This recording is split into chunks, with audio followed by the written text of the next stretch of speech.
Welcome back to the channel, everybody. I am Brian Lee Durfee, author of The Forgetting Moon and The Blackest Heart, both books published by Simon & Schuster's Saga Press. Today we're going to be reviewing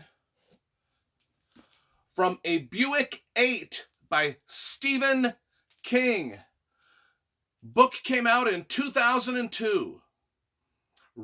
He claimed to have written this one whilst he was in the hospital after recovering from a violent car accident of his own where he was hit by a van. He was walking on the road, he was hit by a van and knocked off into the forest, and he barely survived. So Stephen King went through some car crash trauma of his own, and he claims he wrote this while he was recovering from that novel. And it probably was, because you can see at the back of every novel, Stephen King writes the dates to which that these he writes the dates of when he started the novel and when he ended it, and it was about a 3-year span here. And not only that, but then afterward he just says that's what happened. Okay, so let's talk about it. It came out in 2002 after he'd recovered from his unfortunate car accident, From a Buick 8, about a violent car, a mysterious car. Much like Christine, it's kind of a cross between the novel Christine and like the Tommyknockers, okay? So, but before we get to that, let's talk about a few things about the channel. You know that I have been reviewing every single Stephen King novel in order of publication on this channel. We are to A Buick 8 right now, 2002, the year 2002. So we've got, about 20, 30 more books to go, and we'll have reviewed all of them in the entire Stephen King catalog. Another thing we do is we review the covers.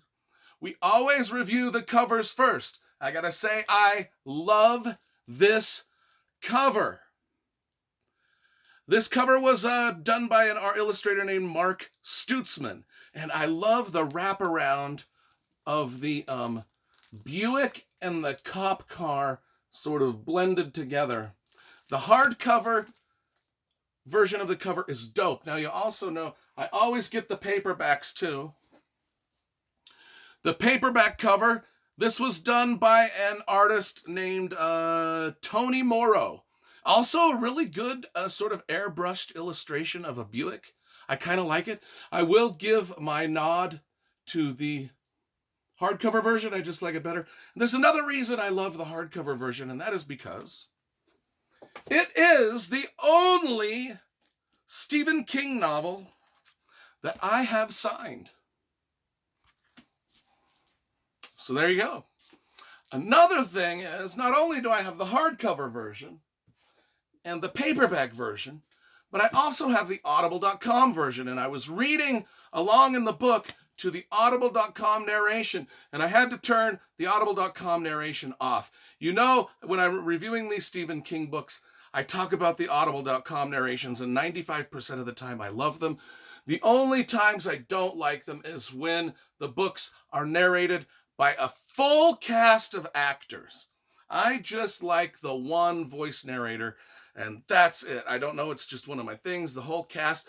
Dune! The book Dune was narrated by a whole cast of voice actors, and I hated that Audible book. And it's one of my favorite science fiction novels of all time, but I can't listen to the audio version. I did not like the audio version of this because of the wild cast of voice narrators. Just too many. I just didn't like it. Anyway, there we go. Like I said, this book is a cross between Christine and the Tommyknockers. Stephen King even admits, I might have been repeating myself when I wrote this. Sometimes authors do that. They don't realize, hey, I'm into the story, and I've just realized I think I wrote this book before.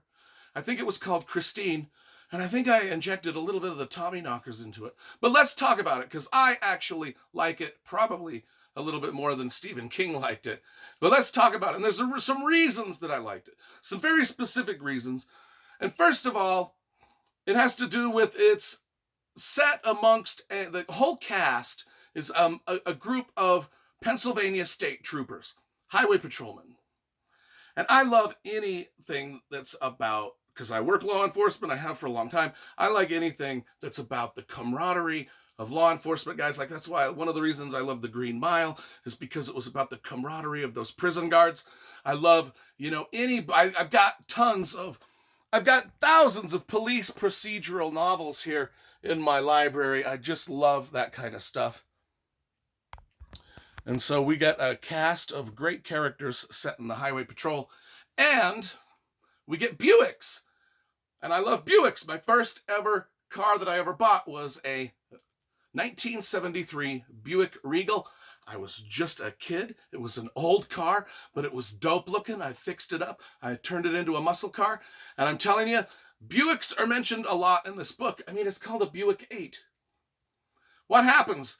The book starts out in the past. So we've got, the structure is a little odd in that there's a boy, and he kind of hangs around the state trooper offices because his father used to work at the state troopers.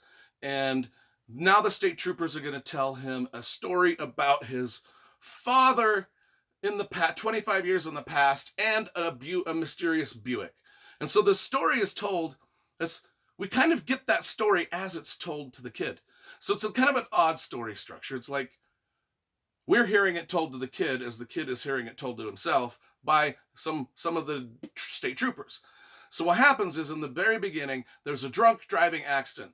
A guy named Brad Roach is driving drunk. He's driving a Buick, driving drunk, and there's a state trooper, name of, I should know this, Curtis Wilcox.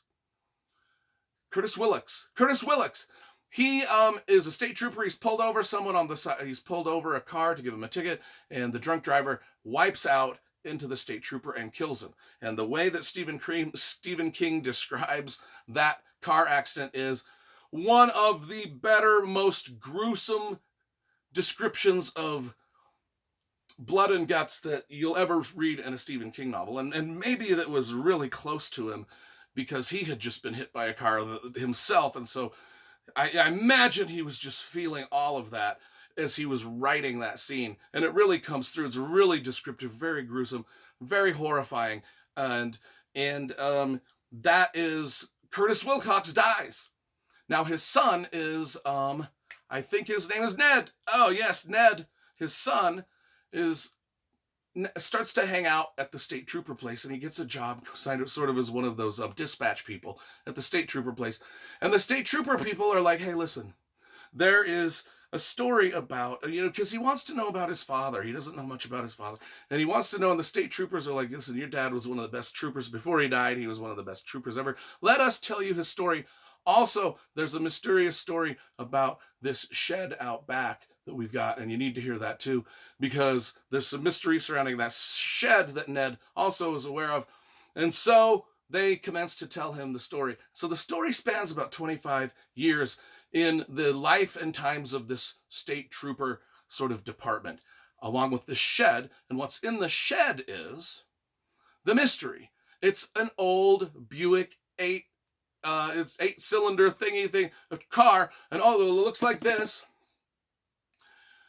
what happened was Ned Roach, 25 years ago, before he had driven drunk and killed, no, not Ned Roach, what's his name? Brad Roach. These names I might be screwing up. Brad Roach, the drunk driver that killed Ned's father, Curtis, before he drives drunk, he runs a gas station, and this fancy Buick pulls up to the gas station. The driver gets out. Brad is occupied by other things. He finally goes back to the car, and the driver's missing. They can't find the driver anywhere. The driver's just vanished into thin air. But he's left this fancy Buick right there at the gas pump.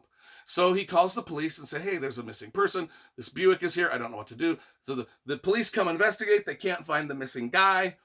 And so they take the Buick and they put it in a shed behind the state trooper thing, and they just leave it there. Well, the Buick starts acting weird. They notice at the gas pumps, as they're searching for the missing driver, they notice there's weird things about the Buick, like it doesn't have an engine, or the engine that it's got just looks non-functional.